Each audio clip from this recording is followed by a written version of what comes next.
Fala galera, eu sou o Pastor Renato, esse é o nosso canal de reflexões e hoje nós vamos estar estudando algo que às vezes as pessoas elas ficam meio intimidadas em mexer com essas coisas, que é a escatologia. Escatologia é uma palavra, aliás duas palavras, que se origina do grego, uma escatos, último, e logia, estudo das últimas coisas. E lógico que falando de estudo das últimas coisas, nós já lembramos do Apocalipse, certo? E é justamente esse tema que muitas pessoas elas ficam preocupadas porque se fala sobre um assunto que a gente não gosta de ouvir muito, que fala sobre morte, destruição, pragas e uma série de outras coisas. Mas eu quero dizer para você que é o seguinte: o cristão, ele não deve ficar preocupado, irmão, porque na verdade o livro de Apocalipse para o cristão, ele não é algo que é para trazer tristeza, mas é algo para trazer esperança para cada um de nós. Você lembra quando os discípulos estavam com Jesus e de repente Jesus falou: olha, esse templo será destruído.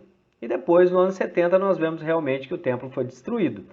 Aquilo ali serviu para que Jesus mostrasse para os seus discípulos e para aquelas pessoas da época que realmente ele era quem dizia ser, que ele era o profeta e que as promessas dele se cumprem. Ele disse que viria e ele veio, ele resgatou a humanidade e disse que voltaria para buscar a sua igreja. E ele vai voltar, irmão. E o livro de Apocalipse é justamente um livro que nos traz essa reflexão e que faz com que nós possamos entender e compreender o tamanho do amor de Deus por cada um de nós.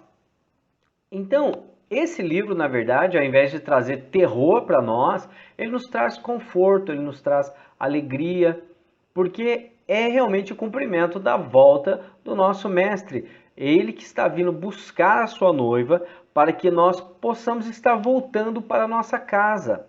Talvez você possa até estar preocupado, né, irmão? Porque você já está tão ligado aqui de que você já faz parte desse mundo. E na verdade o cristão não pode pensar assim, irmão. Nós estamos aqui como peregrinos e nós realmente estamos de passagem aqui.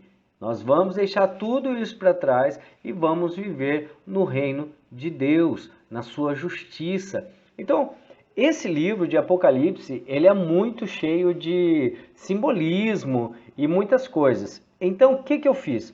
Depois de eu ver muitos estudos, de eu assistir vários vídeos, eu percebi, na verdade, eu confirmei que existem várias vertentes. E desde a época que eu estudei teologia até agora, já tem mais ainda. Então, eu não vou me deter sobre essas questões, porque a ordem dos fatos, eu creio que ela é irrelevante. Na verdade, o fato principal que nós devemos ter é a vinda do Senhor Jesus. Durante muito tempo, nós, pastores, temos alertado a igreja, temos dado orientação e dito para que cada um preste atenção na sua vida, na forma como tem se conduzido, porque se você vive nesse mundo pregando a volta de Cristo, mas não vive como se ele realmente vá voltar, então você está se enganando. Houve um tempo em que os pastores eles estavam sempre falando, olha, confortando. Enfim, lógico, eu estou me baseando aqui em pastores genuínos,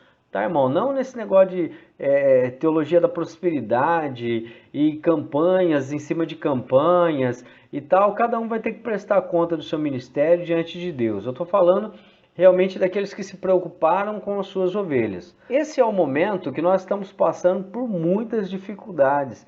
E se você for estudar a fundo, você vê que existem vários sinais, mas eu não vou poder me prender a esses sinais, porque como eu falei para vocês, é muito complicado. Não que eu ache que eu sou melhor e que eu entendi e que você não vai entender, não é isso. A questão é que muito conteúdo para passar nos vídeos, entendeu? Então eu acho que eu procurei me ater realmente naquilo que é interessante para nós aqui durante esse momento e causar esse despertamento, para que realmente nós possamos estar com os nossos olhos abertos e vigilantes a tudo que vem acontecendo. Então vamos lá, o texto base, 1 Tessalonicenses 13:18. Se você quiser acompanhar pela tua Bíblia ou pelo teu aplicativo, fique à vontade.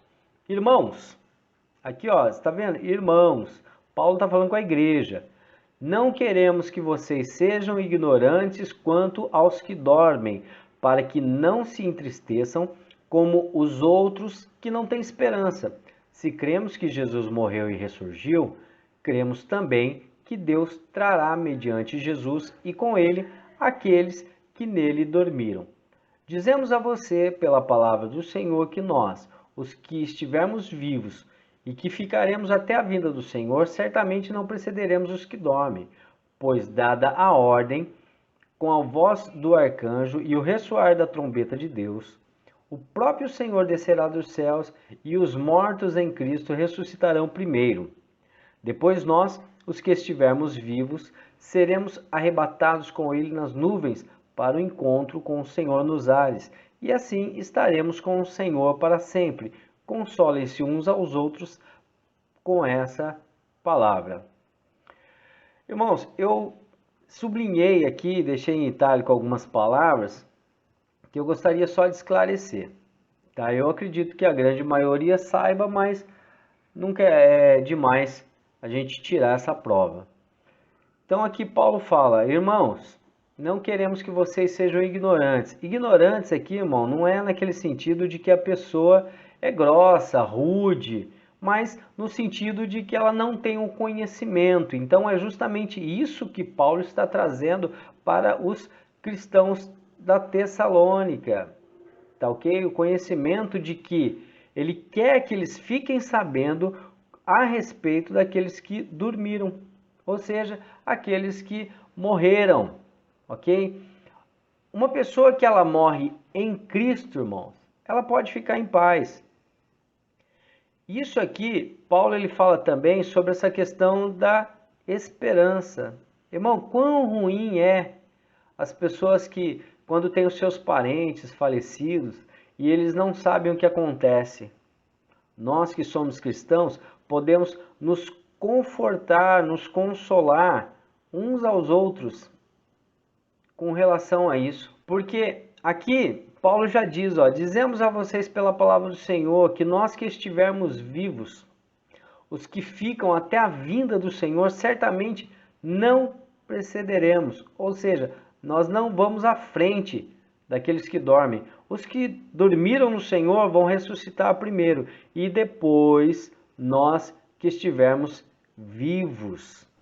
Isso aqui é aquele pessoal que estiver vivo na volta de Cristo, aqueles que passaram pela tribulação.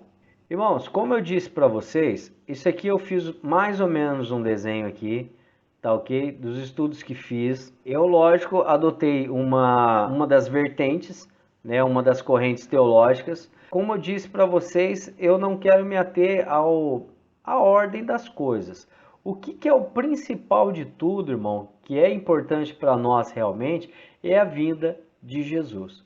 Por que eu disse para você que existem diferenças? Porque é o seguinte, existem pessoas que acreditam que o milênio, ele é esse período aqui. Existem pessoas que acreditam que o milênio vai ser aqui. Existem pessoas que acreditam que o arrebatamento da igreja vai ser aqui e será em secreto. Existem pessoas que acreditam que o arrebatamento será aqui, nessa região. Mas para nós o que é importante? Jesus disse que viria e ele veio.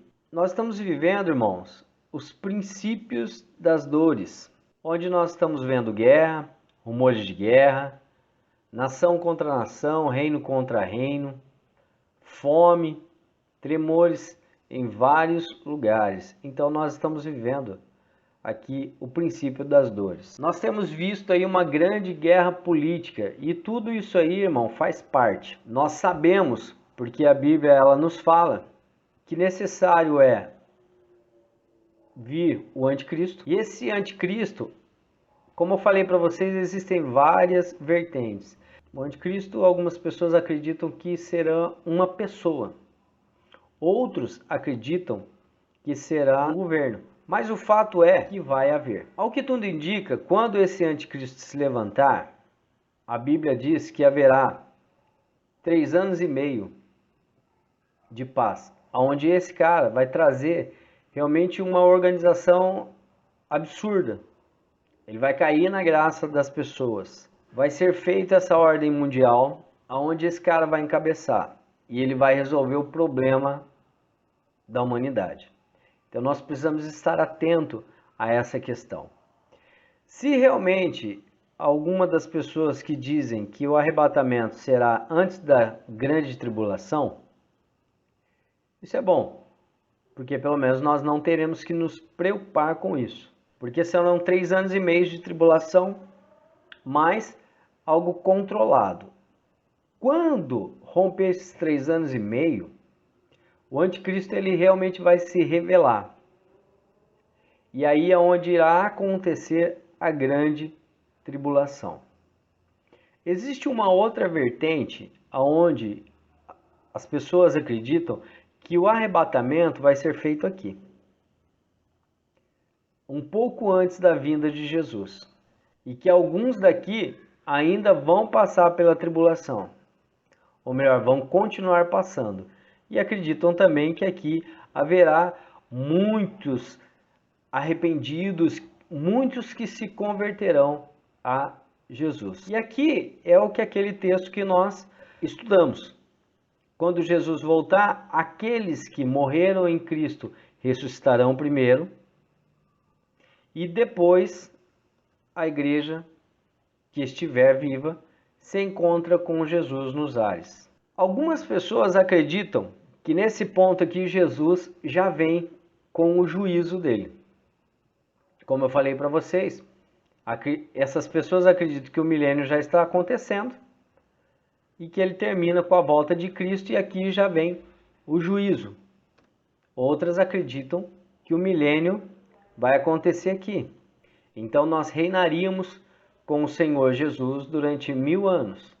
Alguns entendem que esse milênio ele é literal, outros acreditam que ele é simplesmente um símbolo de que é um tempo muito extenso. Aqui algumas pessoas acreditam que o diabo vai ser solto, e aí Jesus vai derrotá-lo, e aí estaremos todos nós diante do trono branco, onde nós iremos ser separados, aqueles que servem e aqueles que não servem. Aqueles que servem a Cristo para o seu paraíso, para o céu. Alguns acreditam que será no céu, outros acreditam que será na terra. E os que não caminham com Cristo, aquele que recebeu a marca da besta, porque aqui nesse período, irmão, de governo, vão ser apresentadas soluções. E nós cremos que aqui nesse período será feita a marca da besta, que alguns acreditam que seja o chip, outros dizem que será uma tatuagem quântica, alguns acreditam que será a forma como vai ser governado, e as pessoas irão aceitar. Então, todas essas coisas nós precisamos estar ligados para que nós possamos rejeitar. Porque se você caminhou todo esse período com Cristo, mas chegou aqui, você se submeteu ao sistema, irmão, automaticamente aqui também você será contado com aqueles que serviram a besta. Aqui eu coloquei alguns versículos para que nós possamos estar acompanhando. 2 Tessalonicenses 2, de 1 a 3. Irmãos, quanto à vinda do nosso Senhor Jesus Cristo e a vossa reunião com Ele, rogamos a vocês que não se deixem abalar nem alarmar tão facilmente, quer por profecia, quer por palavra, quer por carta supostamente vinda de nós, como se o dia do Senhor já tivesse chegado. Não deixe que ninguém vos engane de modo algum. Antes daquele dia virá a apostasia, então será revelado o homem do pecado. Irmãos, muitas pessoas na época de Paulo já estavam falando que Jesus tinha voltado, e ele alertou dizendo que não. Nós sabemos que já há muito tempo nós temos ouvido falar da vinda de Jesus Cristo. Mas todo o quadro que nós vemos hoje, tudo indica, irmão, que realmente é para a nossa geração. E ele fala aqui, deixa eu voltar lá. Não deixe que ninguém vos engane de modo algum. Antes daquele dia, ou seja, antes desse dia aqui, antes da volta de Jesus, virá a apostasia. O que mais nós temos visto são pessoas apostatando da fé. Nós vemos igrejas corrompidas. É um tal de dinheiro, dinheiro, dinheiro. Ninguém se preocupa mais com o próximo. Ninguém demonstra amor mais com o próximo. As pessoas estão preocupadas somente em construir gigantescos templos e coisas absurdas para que o seu nome, o seu legado fique quando ele for embora. Irmãos, a Igreja de Cristo é muito mais que isso. A Igreja de Cristo é muito mais do que atos proféticos. A Igreja de Cristo é muito mais do que adorarmos a pastores, a apóstolos, bispos e tantas outras coisas. Embora apostolado já não existe mais, né, irmão? Então, se você já faz parte de uma igreja nesse sentido aí, já abre o olho. As igrejas estão andando na contramão, irmão. Nós precisamos abrir os nossos olhos. Então, antes da revelação do homem do pecado, antes vai acontecer a apostasia. Apocalipse 13:8. Todos os habitantes da terra adorarão a besta, a saber, todos aqueles que não tiveram seus nomes escritos no livro da vida do Cordeiro, que foi morto desde a criação do mundo. Irmão, se converta de verdade. Se converta de verdade, para que naquele dia o seu nome esteja escrito no livro da vida do Cordeiro. Durante muito tempo, os pastores têm falado isso para a igreja. Nós precisamos estar atentos para que nós possamos ter a convicção de que o nosso nome está no livro da vida. Porque senão, irmão, nós vamos ter vivido uma vida em vão para o Senhor. Apocalipse 13, 16, 18. Também obrigou a todos, pequenos e grandes, ricos, pobres, livres, escravos, a receberem certa marca na mão direita ou na testa. Irmão, você pode falar assim, mas e a democracia? Que democracia, irmão? Você está trabalhando? Você está em quarentena forçada, irmão. Vai ser obrigado. Lembra? Daniel, Sadraque, Mesaque e Abednego, foi mediante um decreto que o rei falou que eles tinham que se dobrar às estátuas. Não se engane não, irmão. Quando acontecer esse tipo de coisa, você vai ser obrigado. Então você vai precisar resistir sim, você vai ter que se opor sim. Para que você não seja contado com aqueles que abandonaram a sua fé, se apostataram da fé e serviram ao diabo. Porque vai ser obrigado sim, irmão. Vai ser feito por decreto. Você viu aí, ó. Prorrogou mais um tempo para a gente ficar dentro de casa. Você não é obrigado, não? Vamos lá. Certa marca na mão direita ou na testa, para que ninguém pudesse comprar ou vender. Olha a obrigação, irmão. Se não tiver o sinal, você não vai poder nem comer. A não ser que tivesse a marca, que é o nome da besta ou o número do seu nome. Aqui, a sabedoria. Aquele que tem entendimento, calcule o número da besta, pois o número de homem, seu número é 666. Alguns acreditam, irmão, que na marca em si, pode nem fazer referência ao número, tá bom? Como eu falei para vocês, eu pesquisei bastante.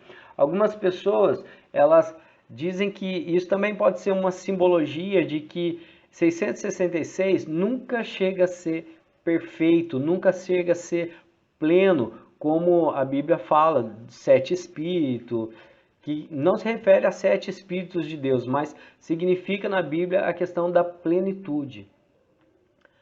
Apocalipse 14, 9 e 10. Um terceiro anjo o seguiu, dizendo em alta voz, se alguém adorar a besta e a sua imagem e receber a sua marca na testa ou na mão, também beberá do vinho do furor de Deus. Olha aqui, irmão. Também beberá do vinho do furor de Deus que foi derramado sem mistura no cálice da sua ira. Irmão, não se engane. Tá? Como eu falei para você, eu não quis me deter aqui a muitos detalhes, mas o que eu quero que você entenda é que isso está escrito, isso é fato, isso vai acontecer e nós precisamos estar atento para esse período aqui, irmão. A volta de Cristo. A volta de Cristo. Não se engane, nós vamos ter que cumprir todo esse calendário. Não importa, como eu falei para você, se o milênio é aqui, não importa se o milênio é aqui, não importa. Não importa se o juízo vai ser aqui ou se vai ser depois do milênio.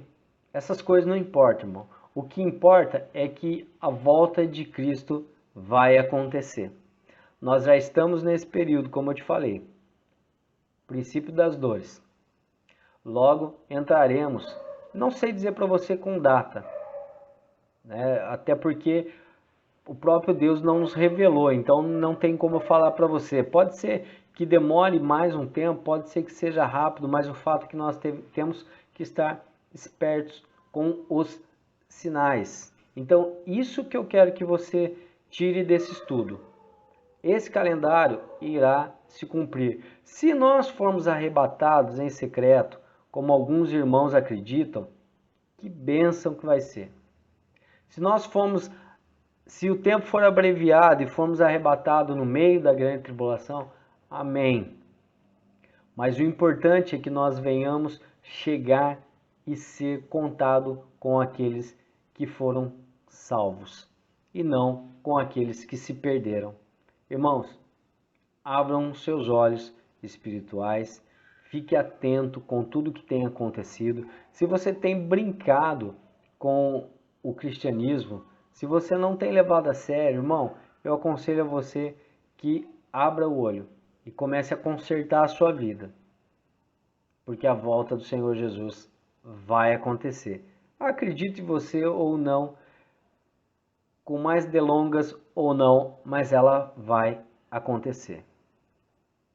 Eu quero que Deus abençoe você, que ilumine a sua mente para que você possa ter esse entendimento. Se você acredita que eu sou louco, amém, não tem problema nenhum, mas o fato é que os acontecimentos que a Bíblia tem nos relatado, eles têm acontecido, e este não vai ser diferente. Tá ok? Querido, Deus abençoe você e uma ótima semana.